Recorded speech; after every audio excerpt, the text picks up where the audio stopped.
We're joined now by Father Eric Cadin, Director of University Ministry and Vocations for the Archdiocese of Boston. Father Cadin, it's so great to have you with us. Why do you think the number of Catholics returning to Mass are so dismal?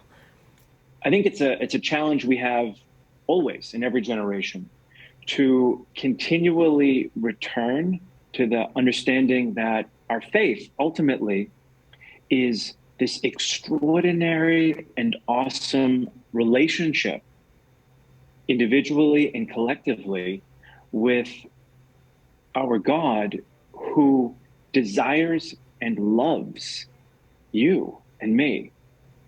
And, in that challenge is in the midst of a culture and a time with all sorts of distractions and occupations throughout our day, to remember that we are created in love to be lovers of God and of each other, and that our faith and the Mass is that perfect place and time of encounter and entering into that great mystery of God's love and salvation and redemption of me and of you, so that we can continually be restored and transformed. And, it's something that, again, amid the distractions of our lives, we have to be continually reminded of and returning to. And so it's always a challenge. Are you seeing a difference in the response to that call and that proposal on college campuses post-COVID? I think so. I think all young people, all people in general, we're made for relationship and for community. And so COVID created an extraordinary disconnect between and among peoples. It quite literally isolated us so frequently and for such an extended period of time that we're starved for relationship and community. So if anything, this is an extraordinary opportunity to remind people of that ultimate and awesome relationship that we have with God. And young people, for the most part, or all people, respond to this. And so for having such a long period of time without, in the most natural way, contact with the one who loves us perfectly, not just abstractly or spiritually, but tangibly, really, and sacramentally, it slowly affects how we understand that relationship with God. The EWTN poll shows that 30% of Americans that identify as Catholic don't accept key teachings of the Church, and 17% say that their Catholic upbringing had only a very minor influence on their life. Our bureau chief here in D.C., Dr. Matthew Bunson, shared his take on this. Let's take a listen.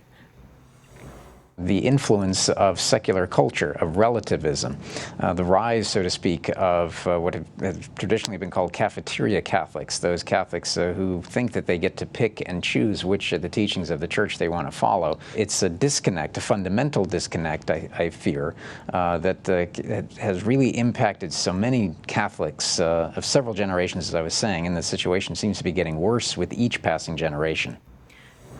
Father Cadin, do you agree with that? And also, do you think that there's a role that the Church has failed in properly forming and catechizing Catholics? Yes, I think, of course, there's been failures with respect to catechesis and understanding of the faith. But again, I just return always to this deeper level of relationship and encounter with Jesus, who, because all of our teaching, which is wonderful and more than coherent, it's life-giving, yes, it's transformative, is always in the context of this love affair of God with us and us with him. And, and so the more we as priests, I would offer, especially diocesan priests, parish priests, can help our people through our own relationship with Jesus by talking about it, by modeling, as a father does to his children, what this intimacy, what this love looks like. There are practical things we can do to help people recognize this relationship, like physically, when possible, leaving our churches open. Mm-hmm. The parish I live at had, we don't have air conditioning.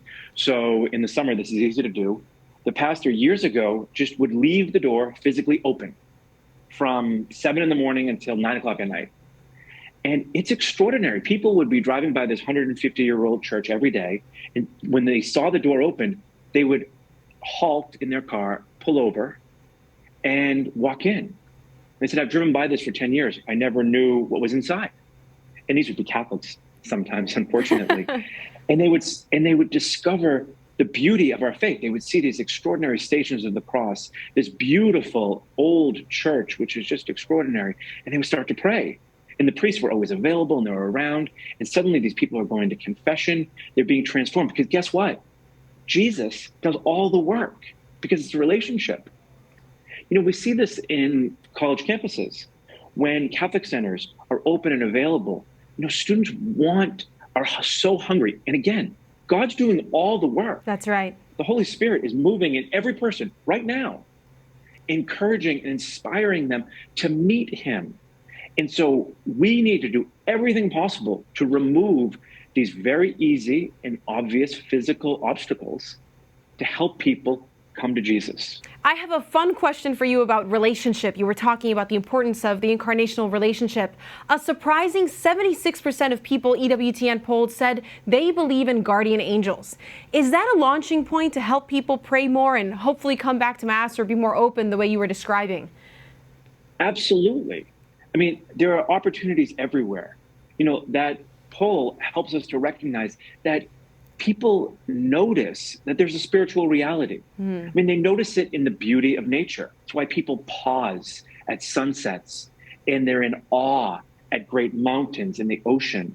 And when they talk about spiritual realities and truths like guardian angels, it's they want to know more. They hunger. There has to be more to my life than merely material gains, than this endless struggle, which on its own never, ever, ever satisfies. There has to be more. And guess what? There is. And as we help them from that springboard come to understand the fullness of our faith, they eat it up. Of course they do. Thank you so much, Father Eric, for making time for us today. You're welcome. Thank you for having me.